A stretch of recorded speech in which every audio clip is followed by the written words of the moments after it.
Hello, my friend, and welcome to Wisdom Trek. I am Guthrie Chamberlain, your guide to wisdom and creating a living legacy.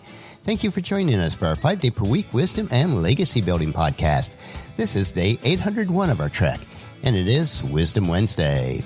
We continue this Wednesday to explore our trek of interpreting life through a biblical worldview. As a Christ follower, it is important to view all situations and events in life through the lenses of the Bible. This is a view of the world that is aligned with what the Bible teaches. We are exploring current issues that impact our world and society and comparing them through the lens of the Bible instead of the lens of society, culture, modern media, or even social media.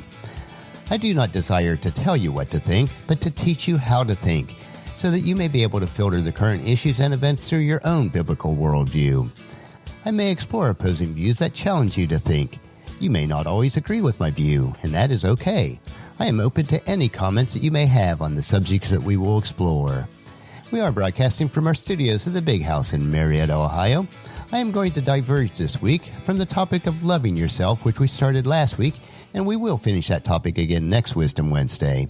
Since this episode is being released on Valentine's Day, I decided to explore a biblical worldview of what true love really is according to God's Word. So our topic today is the God kind of love. The first part of today's trek is a paraphrase of what is considered the love chapter, which is 1 Corinthians chapter 13. This is written by David Sanford and was copyrighted in 2003 and is being used by permission. And this is his paraphrase. If I talk a lot about God and the Bible and the church, but I fail to ask you your needs and then help you, I am simply making a lot of empty religious noise. If I graduate from a theological seminary and know all the answers to questions that you'll never even think about asking, and if I have all the degrees to prove it, and if I say I believe in God with all my heart and soul and strength, and claim to have incredible answers to my prayers to show it, but I fail to take time to find out where you are and what makes you laugh and why you cry, I am nothing. If I sell my extra car and some books to raise money for the poor starving kids somewhere, and if I give my life for God's service and burn out after pouring everything I have into my work, but I do it all without once thinking about the people, the real hurting people, the mom and dads, the sons and daughters, and the orphans and widows, and the lonely and hurting, and if I pour my life into the kingdom, but I forget to make it relevant to those here on earth, my energy is wasted, and so is my life. Here's what love is like, genuine love, God's kind of love. It is patient, it can wait. It helps others, even if they never find out who did it. Love does not look for greener pastures or dream about how things could be better if I just got rid of my current commitments. Love doesn't boast. It doesn't try to build itself up into something that it isn't. Love doesn't act in a loose, immoral way. It doesn't seek to take, but it willingly gives. Love doesn't lose its cool. It doesn't turn on or off. Love doesn't think about how bad the other person is, and certainly doesn't think about how he could get back at someone. Love is grieved deeply, as God is, over the evil in the world, but it rejoices over truth. Love comes and sits with you when you're feeling down and finds out what is wrong. It empathizes with you and believes in you. Love knows you'll come through just as God has planned, and love sticks right beside you all the way. Love doesn't give up, or quit, or diminish, or go home. Love keeps on keeping on, even when everything goes wrong and the feelings leave, and the other person doesn't seem to be special anymore.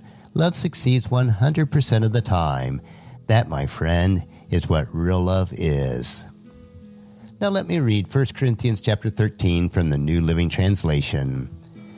If I could speak all the languages of earth and of angels, but didn't love others, I would only be a noisy gong or a clanging cymbal.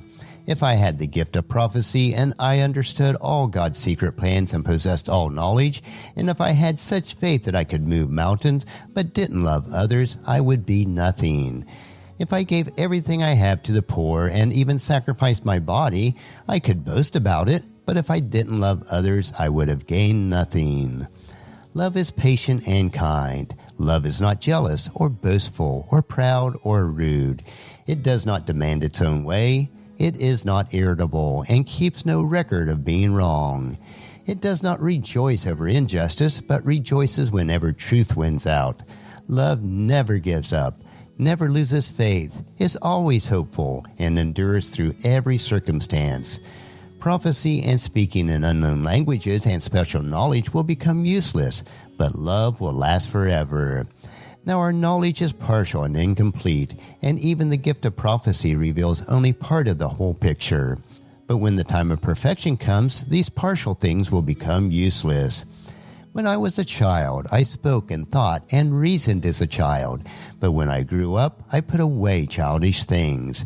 Now we see things imperfectly, like a puzzling reflection in a mirror. But then we will see everything with perfect clarity. All that I know now is partial and incomplete. But then I will know everything completely, just as God now knows everything completely. 3 things will last forever: faith, hope, and love. And the greatest of these is love. As we close out our Valentine's edition of Wisdom Trek, here's something to think about. A physician once said, "The best medicine for humans is love." Someone asked, "What if it doesn't work?" He smiled and said, "Then increase the dose."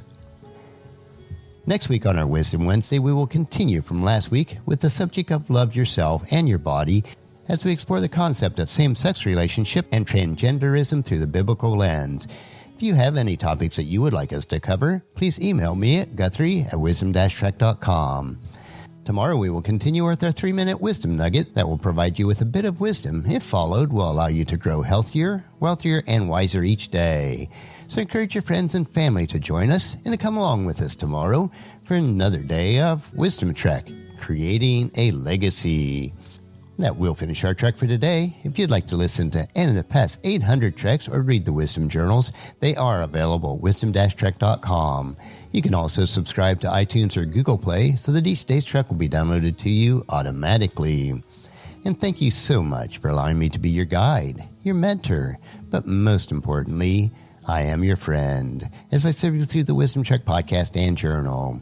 And as we take this trek of life together, let us always live abundantly, love unconditionally, listen intentionally, learn continuously, lend to others generously, lead with integrity, and then leave a living legacy each day. I am Guthrie Chamberlain, reminding you to keep moving forward, enjoy your journey, and then create a great day every day. See you tomorrow.